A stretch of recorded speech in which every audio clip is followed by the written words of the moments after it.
Hey, do you like well-researched, factual videos that give you the history of things like guitars in very deep, meaningful ways? Yeah, you're in the wrong place. If you like a bit of daftness, then stick around. We're going to talk about the history of the electric guitar. Let's do it! You're listening to the Beat Motel podcast, and we need to warn you that we like to use words like fuck, shit, and syndicalist. And as our rubbish disclaimer fades into the darkness, I'm going to explain the rules of engagement here. We're going to do the history of guitar, but there's also a quiz rolling at the same time here. As we go through, I'm going to show you pictures of guitar players like this fella, and I want you to tell me who they are. Well, don't tell me, but just scribble them down, shout them out, put them in your head, carve them into your table, just do whatever you want, but I'll give you the answers at the end. And I will give you a reminder when the specific audience part... Oh, I talked about this bit for too long. Let's just get on with it.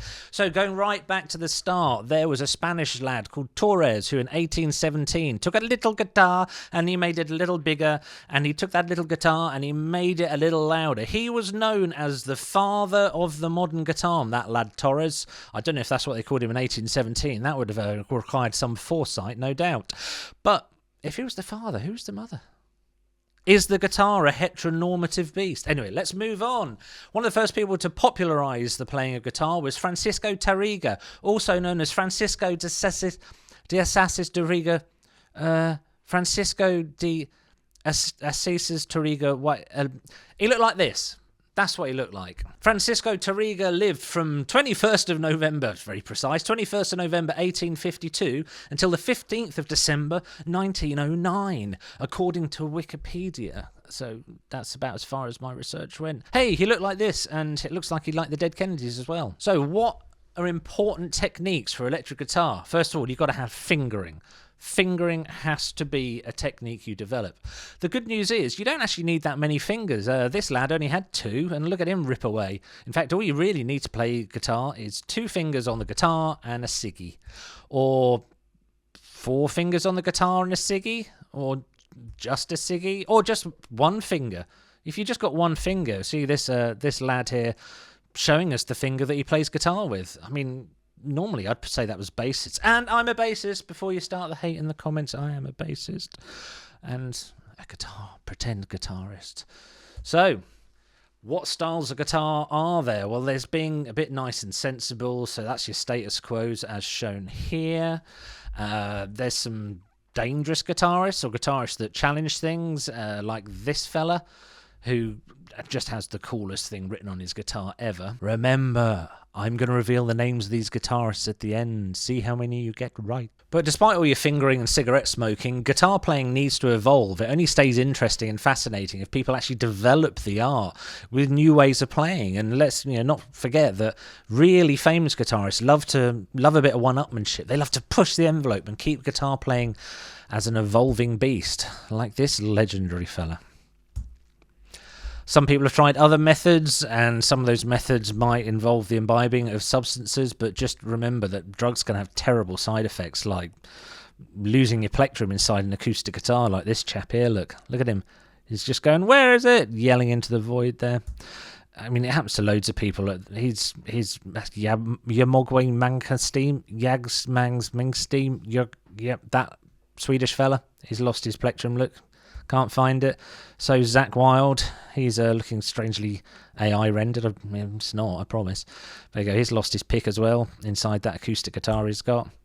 Now, guitars don't always innovate. Sometimes they just imitate. And this clip shows one of the most legendary guitarists who never made £1 million, playing in a style that has been copied across the land in pubs, clubs, and bedrooms. Some guitarists become synonymous.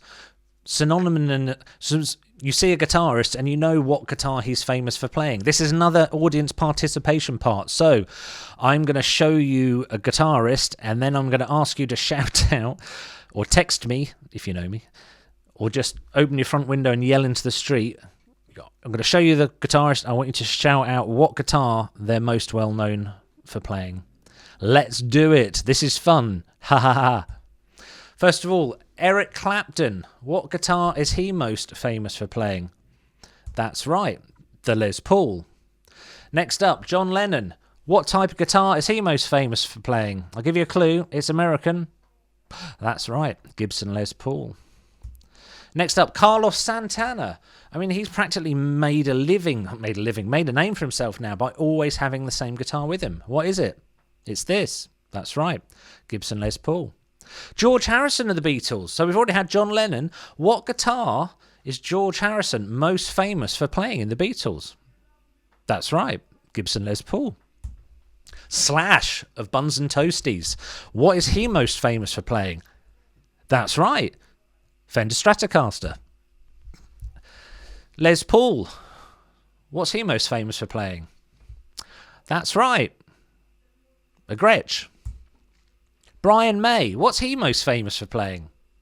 That's right. A Telecaster. What's Freddie Mercury most famous for playing? That's right. A microphone stand. What's Pete Townsend of The Who most famous for playing? That's right. A Gibson Les Paul. Oh, that was exhausting. How many of those did you get right? Shout out now. Sucks to be you. So, what does the future of guitar playing hold? What innovation can possibly be just around the corner? I don't fucking know. You think I would? Well, if you made it this far to the video, I'm kind of surprised. So, the answers. When I showed you the guitarists earlier, did you guess their names? Now's the time to either feel really good about yourself or to crawl back behind the settee and sob yourself into your custard creams. Number 1 was the mother of the modern guitar. Next up, we had Francisco de Tarragedi, the fella who liked the Dead Kennedys.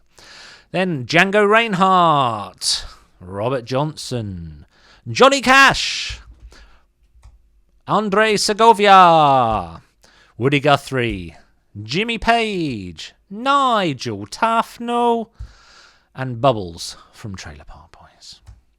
Jimi Hendrix, Yngwie Malmsteen, Zakk Wylde, that fella off of YouTube, Eric Clapton, John Lennon, Carlos Santana, George Harrison, Slash, Les Paul, Brian May, Freddie Mercury, Pete Townsend, and right at the start was me. So, what was your score? Do you feel good about yourself now? Do you regret watching this video? Yeah? Okay, sorry. Bye! So thanks for watching. That was a Beat Motel Bonus Bobbins episode. We wrote a bunch of episodes when we started this podcast that we never quite got around to filming because they're a bit scripted, but I don't want to just chuck them in the bin. Anyway, if you like this, go to the channel, subscribe, search for Beat Motel Podcast on any podcast platform and get involved, by which I mean use your ears and find out more. That light is bright. Fucking hell. On Earth in 1864, Z had been hidden away from pursuing FBI forces and human eyes to perfect their sonic art in order to assimilate planet Earth.